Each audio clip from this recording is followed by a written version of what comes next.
வணக்கம் ஃப்ரெண்ட்ஸ், நான் உங்கள் சங்கரமூர்த்தி. எல்லோரும் எப்படி இருக்கீங்க? நல்லா இருக்கீங்களா? Welcome to my YouTube channel. English பேச விருப்பமா? இது 30 days free spoken English course. இன்னைக்கு டே 13. டே 13 என்ன பார்க்க போகிறோம்னா சிம்பிள் பாஸ்ட் டென்ஸ் பற்றி பார்க்க போகிறோம். இதுக்கு முன்னாடி உள்ள கிளாஸ்லலாம் நம்ம வந்து ப்ரெசன்ட் டென்ஸில் பார்த்தோம். ப்ரெசன்ட் டென்ஸில் 4 டைப்ஸ் பார்த்தோம். என்னென்ன டென்ஸ்னால் simple present tense, present continuous tense, present perfect tense, present perfect continuous tense. இந்த நாளையும் நம்ம பார்த்து முடிச்சிட்டோம். ஓகேங்களா? இப்போ வந்து நம்ம டே 13 இன்னைக்கு 13வது நாள். நம்ம யூடியூப் சேனல் ஆரம்பித்து 13வது நாள் நடந்துக்கிட்டு இருக்கு. இன்னைக்கு நம்ம வந்து சிம்பிள் பாஸ்ட் டென்ஸ் பற்றி பார்க்க போகிறோம். சிம்பிள் பாஸ்ட் டென்ஸில் ஒரு 4 டைப்ஸ் இருக்குது. என்ன? Simple past tense, past continuous tense, past perfect tense, past perfect continuous tense. ஓகேங்களா? 4 டைப்ஸ் இருக்குது. அதனாலையும் நம்ம வந்து 1 by 1 பார்க்க போகிறோம். நம்ம வந்து இப்போ வீடியோக்குள்ளே போகலாம். ஃபஸ்ட்டு வந்து சிம்பிள் பாஸ்ட் டென்ஸ்னால் என்ன, பாஸ்ட் டென்ஸ்னால் என்ன அப்படின்னு வந்து நம்ம டெஃபினேஷன் தெரிஞ்சுக்கணும். ஒரு கடந்த காலத்தில் நடந்த ஒரு செயல், அது நேற்றாக இருக்கலாம், 1 மணி நேரத்துக்கு முன்னாடியாக இருக்கலாம், போன வாரமாக இருக்கலாம், இல்லை போன மாதமாக இருக்கலாம், இல்லை போன வருடமாக இருக்கலாம், இல்லை 2 வருஷத்துக்கு முன்னாடியாக இருக்கலாம். எப்போ வேணாலும் நடந்து முடிந்ததாக இருக்கலாம். அதை பற்றி சொல்வது தான் சிம்பிள் பாஸ்ட் டென்ஸ். ஓகேங்களா? இப்போ உதாரணத்துக்கு சிம்பிள் பாஸ்ட் டென்ஸை வந்து பார்க்க போனோம்னா, நான் நேற்று சமைத்தேன், நான் நேற்று தஞ்சாவூருக்கு போனேன், நான் நேற்று மதுரையிலிருந்து வந்தேன், நான் 2 நாட்களுக்கு முன் சென்னைக்கு போனேன், விளையாடினேன், படித்தேன்.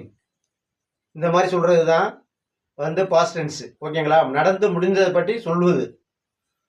இப்போ உதாரணத்துக்கு இப்போ வந்து இப்போ சிம்பிள் பாஸ்ட் டென்ஸோட ஸ்ட்ரக்சர் ஃபார்முலா எப்படின்னா, ஃபஸ்ட்டு சப்ஜெக்ட். இந்த சப்ஜெக்டுகள்லாம் I, you, we, they, he, she, it, name. எல்லா சப்ஜெக்ட்டுக்கும் V2 வர்பு தான் போடணும். V2னா V1 வர்புனா என்னன்னு ஃபர்ஸ்ட் கிளாஸ் வந்து சொல்லியிருக்கிறேன். V1னா ப்ரெசன்ட் டென்ஸ் வர்பு, V2னா பாஸ்ட் டென்ஸ் வர்பு, V3னா பாஸ்ட் பார்ட்டிசிபிள் வர்பு. ஓகேங்களா? V1, V2, V3. ஓகேங்களா? இப்போ வந்து உதாரணத்துக்கு ஒரு சென்டென்ஸை பார்ப்போம். நான் நேற்று உணவு சமைத்தேன் அப்படின்னு ஒரு சென்டென்ஸ் இருக்கு. அல்லது நான் நேற்று படித்தேன், இது மாதிரி சென்டென்ஸ் இருக்குல்ல. இப்போ வந்து நான் நேற்று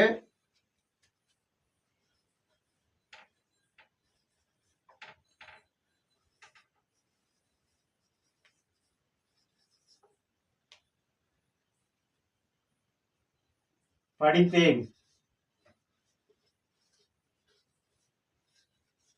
படித்தேன் படித்து முடிச்சிருச்சு, அதனால வந்து பாஸ்ட் டென்ஸ். ஓகேங்களா? அது முடிந்த ஒரு செயல். நான் நேற்று படித்து முடிச்சிட்டேன், அது வந்து பாஸ்ட் டென்ஸ். இதை எப்படி இங்கிலீஷில் நம்ம வந்து சென்டென்ஸ் ஃபார்ம் பண்ணுறதுன்னு பார்க்க போகிறோம். இப்போ வந்து எல்லா சப்ஜெக்ட்டுக்குமே இது வந்து ஒரே இதுதான். நான், ஐக்கு நான். என்ன படித்தேங்கிறது என்ன? படிக்கிறதுக்கு வந்து study, present tense verb study.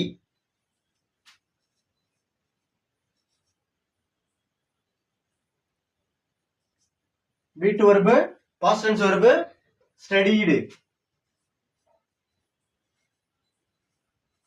V3 verb studied. ஓகேங்களா?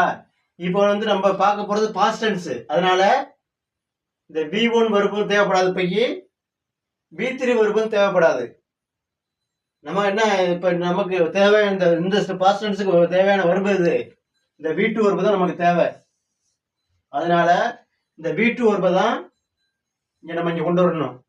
சப்ஜெக்டுக்கு கொண்டு வந்துட்டோம், V2 வர்பு தான் நமக்கு தேவை. ஐ ஸ்டடீடு, நேற்றுக்கு என்ன எஸ்டர்டே.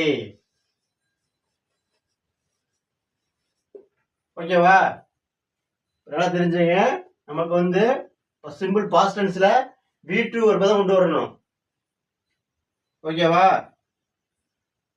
அடுத்து ஒரு சென்டென்ஸ் பார்ப்போம். அவள் உணவு சாப்பிட்டாள். அவள் உணவு சாப்பிட்டாள்னு ஒரு சென்டென்ஸ் இருக்கு. இதுல சப்ஜெக்ட் யாரு? அவள்ங்கிறதா சப்ஜெக்ட். இப்ப அவளுங்கிறது இங்கிலீஷ்ல சி. ஓகேங்களா? அடுத்து வெர்பு என்ன? சாப்பிடுறதுதான் வெர்பு. சாப்பிடுறது இங்கிலீஷ்ல என்ன? ஈட். ஈட். வீட்டு வெர்பு ஏட். வீட்டு வெர்பு ஈட்டன். அப்ப நமக்கு இங்க என்ன வெர்பு தேவைப்படும்? வீட்டு வெர்பு தான் தேவைப்படும். she ate food. ஃபுட்னா உணவு. she ate food. அவள் உணவு சாப்பிட்டாள். ஓகேங்களா? இப்ப அடுத்து இன்னொரு சென்டென்ஸ் பார்ப்போம். அவன் நேற்று சென்னையிலிருந்து வந்தான். வந்தான்ங்கிறது முடிஞ்ச செயல், அதனால அது சிம்பிள் பாஸ்ட் டென்ஸ். அவன் நேற்று சென்னையிலிருந்து வந்தான்.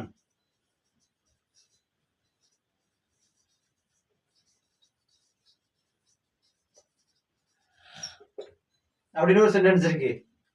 இப்ப அவனுக்கு என்ன இங்கிலீஷ்ல? ஹி. இங்க சப்ஜெக்ட் யாரு? வந்தான் அப்படிங்கிறது தான் சப்ஜெக்ட். வெர்பு. அவன் ஹீங்கிறது சப்ஜெக்ட். வந்தான்ங்கிறது வெர்பு. வர்றதுக்கு இங்கிலீஷ்ல என்ன? கம். அதோட past tense came. Participle come தான். இப்ப நம்ம இங்க இருக்கு என்ன வரணும்? கேம்ங்கிற வீட்டு வெர்பு தான் வரணும். பாஸ்ட் டென்ஸ் வெர்பு தான் வரணும். இப்ப he came என்ன? he came சென்னையில் இருந்து அப்படின்னா இருந்துன்னா from. ஏற்கனவே உங்கள்ட்ட நான் எழுதி போட்டிருக்கேன், அதெல்லாம் சொல்லியிருக்கேன் உங்கள்ட்ட. fromனா இருந்து. from சென்னை, சென்னையில் இருந்து. he came from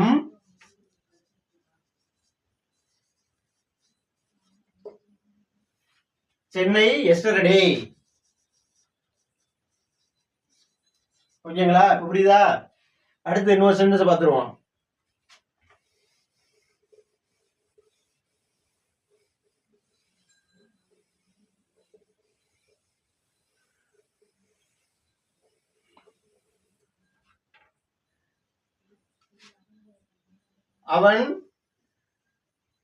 அவர்கள் பள்ளிக்கூடத்திற்கு சென்றார்கள். அவர்கள் பள்ளிக்கு சென்றார்கள். பள்ளிக்கு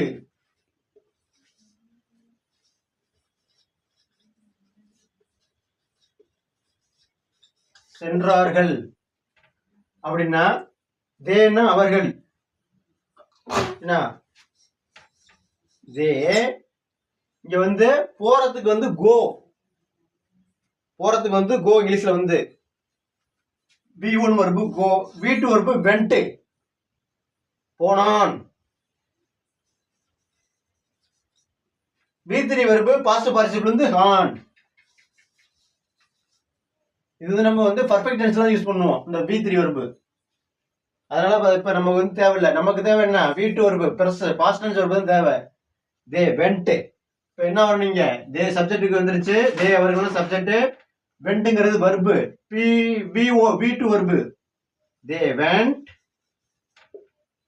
இங்க பள்ளிக்கு. பள்ளிக்கு என்ன? டூனா கு. அப்ப பள்ளிக்குன்னா டு ஸ்கூல்.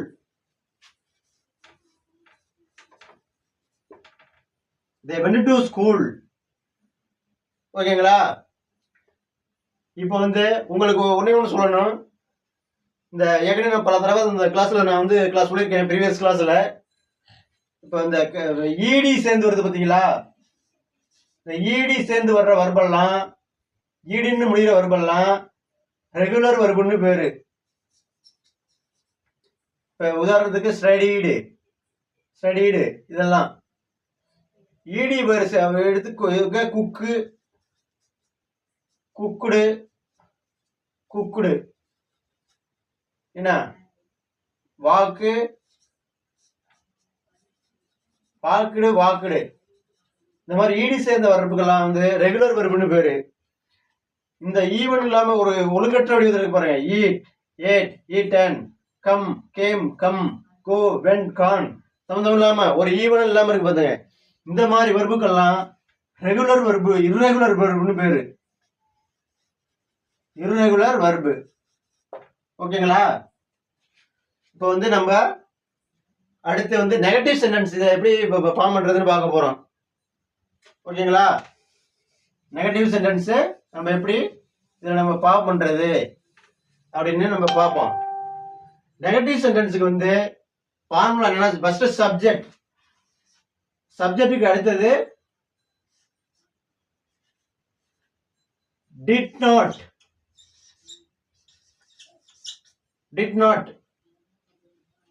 அடுத்தது வந்து V1 வர்பு தான் வரணும். டிட்னு வந்தாவே அதன் பிறகு V1 வர்பு தான் வரணும், V2 வர்பு வரக்கூடாது. ஓகேங்களா? நெகட்டிவ் சென்டென்ஸ்ல இது வந்து நெகட்டிவ் சென்டென்ஸ், சிம்பிள் பாஸ்ட் டென்ஸ்ல நெகட்டிவ் சென்டென்ஸ். அதுல சப்ஜெக்ட் வரணும், சப்ஜெக்ட்டுக்கு அடுத்தது டிட் நாட், அதுக்கு அடுத்தது V1 வர்பு தான் வரணும், V2 வர்பு வரக்கூடாது. ஒன்லி பாசிட்டிவ் சென்டென்ஸ்ல மட்டும்தான் V2 வர்பு வரணும். ஓகேவா? நல்லா புரியுதுங்களா? ஓகேங்களா? என்ன சப்ஜெக்ட்டுக்கு அடுத்தது நெகட்டிவ் சென்டென்ஸ்ல, டிட் நாட் வரணும். டிட் நாட்டுக்கு அடுத்தது V1 வர்பு தான் வரணும். V2 வர்பு நெகட்டிவ் சென்டென்ஸ்ல வரக்கூடாது. நல்லா மைண்ட்ல ஞாபகம் வச்சுக்கோங்க. V1 வர்பு தான் வரணும் நெகட்டிவ் சென்டென்ஸ்ல. சப்ஜெக்ட்டுக்கு அடுத்தது டிட் நாட் வரணும், டிட் நாட் அடுத்தது V1 வர்பு தான் வரணும். ஓகேவா? உதாரணத்துக்கு ஒரு சென்டென்ஸ் பார்ப்போம். நான் உணவு சமைத்தேன் அல்லது அவள் உணவு சமைத்தாள் அப்படின்னு ஒரு சென்டென்ஸ் இருக்கு. அது வந்து positive sentence, simple positive sentence. அவள் உணவு சமைக்கவில்லை அப்படிங்கிறது நெகட்டிவ் சென்டென்ஸ். ஓகேங்களா? அவள்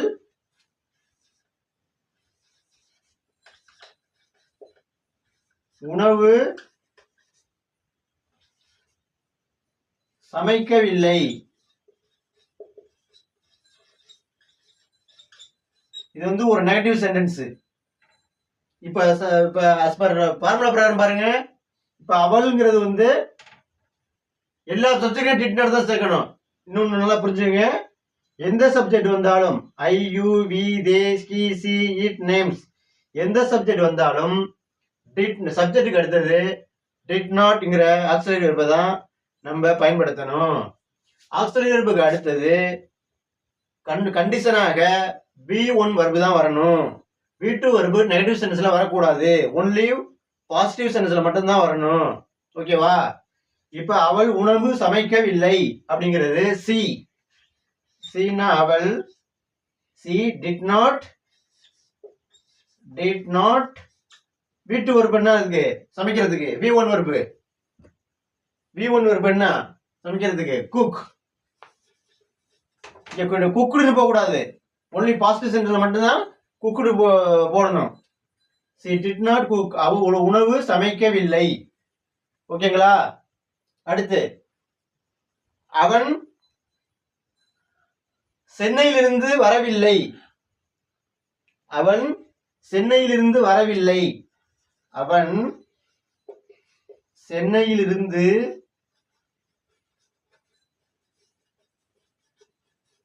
வரவில்லை அப்படிங்கிறதுக்கு இப்ப அவன், ஹீனா அவன், அடுத்து என்ன பண்ணணும், இந்த டிட் நாட் வரணுமா, did not come. ஏன்னா V1 தான் வரணும்னு சொல்லியிருக்காங்க. did not V1 தான் வரணும். did not come from Chennai.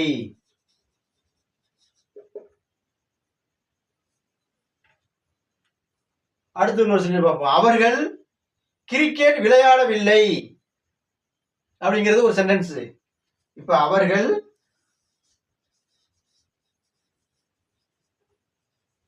Cricket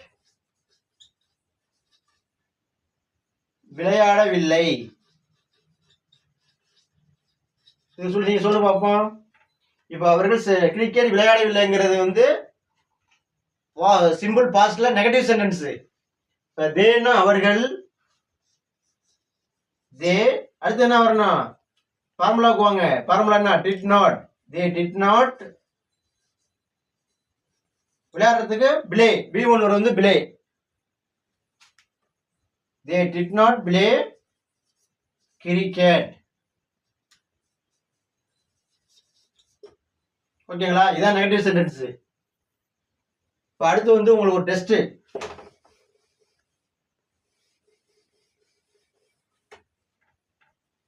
அப்படியே நெகட்டிவ் பாசிட்டிவ் சொல்லணும், நெகட்டிவ் சொல்லணும்.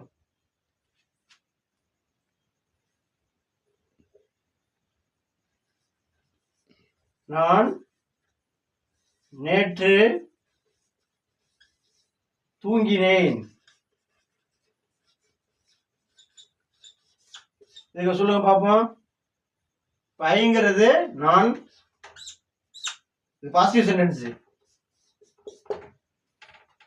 நான் தூங்கினேங்கிறது வர்பு. இங்க வர்பு என்ன? V1 வந்து ஸ்லீப், V2 வந்து ஸ்லெப்ட், V3 ஸ்லெப்ட் தான். இப்போ V3 வந்து நமக்கு தேவையில்லை, அதனால அதை விட்டுருவோம். என்ன? ஐ ஸ்லெப்ட் எஸ்டர்டே. இது வந்து சிம்பிள் பாஸ்ட்ல பாசிட்டிவ் சென்டென்ஸ். இது நெகட்டிவ் சென்டென்ஸ் எப்படி பண்ணலாம்? நான் நேற்று தூங்கவில்லை.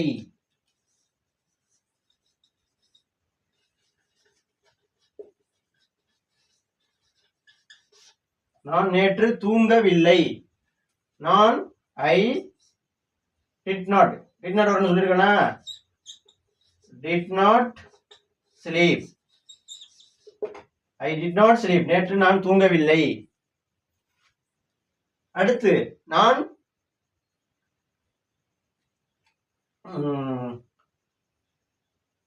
நேற்று டிவி பார்த்தேன் அல்லது காலையில் டிவி பார்த்தேன், இது மாதிரி சொல்லலாம்.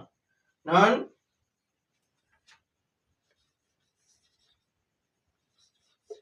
நான்கிறத விட அவள்னு வச்சுக்குவோம். அவள் டிவி பார்த்தாள்.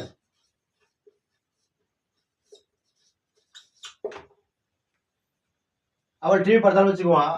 இது எப்படி எழுதுறது? She past tense. இது வந்து past tense, simple past. She எப்படி? வாட்ச்டு. ஏன் ஈடி செகண்ட் வந்திருக்குன்னா சி வாட்ச்டு டிவி. இது நெகட்டிவ் சென்டென்ஸ். எப்படி? சி அவள் டிவி பார்க்கவில்லைங்கிறத நெகட்டிவ். அப்படியே எழுதிக்கங்க தமிழ்ல, நான் இங்கிலீஷ்ல மட்டும் எழுதுறேன். She did not watch. இங்க வந்து ஈடி சேர்க்க கூடாது, ஏன்னா V1 வர்பு தான் வரணும் டிட் நாட்டுக்கு அடுத்தது நெகட்டிவ் சென்டென்ஸ்ல. அதனால C did not watch TV. ஓகேங்களா? இப்ப சிம்பிள் பாஸ்ட் டென்ஸ்ல நெகட்டிவ்ல என்ன பார்த்தோம், பாசிட்டிவ் எப்படி ஃபார்ம் பண்றதுன்னு பார்த்துருக்குறோம். அடுத்து உங்களுக்கு ஹோம்ஒர்க். இப்போ உங்களுக்கு ஹோம்ஒர்க் வந்து நீங்கள் வந்து இந்த கமெண்ட்ல வந்து கமெண்ட் செக்ஷன்ல நீங்கள் கமெண்ட்ல மென்ஷன் பண்ணுங்க. நான் அதை வந்து கரெக்ட் பண்ணி உங்களுக்கு நான் வந்து கமெண்ட் பண்றேன். ஓகேங்களா? இப்போ வந்து அவன் ஒரு பாட்டு பாடினாள். இது வந்து பாசிட்டிவ் சென்டென்ஸுக்கு நீங்கள் வந்து கமெண்ட் பண்ணுங்க. அவள் ஒரு பாட்டு பாடவில்லை, இது வந்து நெகட்டிவ். அவர்கள் வேலை செய்தார்கள், இது வந்து பாசிட்டிவ். அவர்கள் வேலை செய்யவில்லை, இது வந்து நெகட்டிவ். அடுத்து இன்னொரு சென்டென்ஸ். அவர்கள் நான்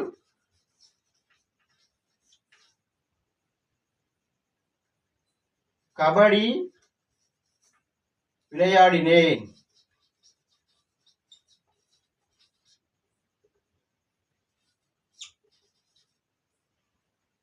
நான் கபடி விளையாடவில்லை.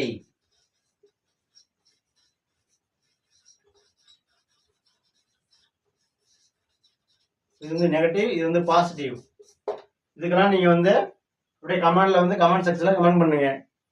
ஓகே ஃப்ரெண்ட்ஸ், இன்னைக்கு நம்ம வந்து சிம்பிள் பாஸ்ட் டென்ஸ்ல நெகட்டிவ் சென்டென்ஸ் பாசிட்டிவ் சென்டென்ஸ் பார்த்துருக்குறோம். நாளைக்கு வந்து என்ன பார்க்க போறோம், இன்டர்கேட்டிவ் கேள்வி வாக்கியம், negative interrogative positive interrogative WH question பார்க்க போறோம். இந்த வீடியோ யூஸ்ஃபுல்லாக இருந்தால் லைக் பண்ணுங்க, ஷேர் பண்ணுங்க, உங்கள் ஃப்ரெண்ட்ஸுக்கு ரொம்ப யூஸ்ஃபுல்லாக இருக்கும். நாளைக்கு டே 14 14 வந்து இன்டர்கேட்டிவ் சென்டென்ஸ் பார்க்க போகிறோம். Simple past tense interrogative, positive interrogative, negative interrogative. அப்படியே ஒரு சப்ஸ்கிரைப் பண்ணிக்கங்க, பெல் ஐக்கான ஆல்னு சொல்லி கிளிக் பண்ணிக்கங்க. Okay friend, thank you.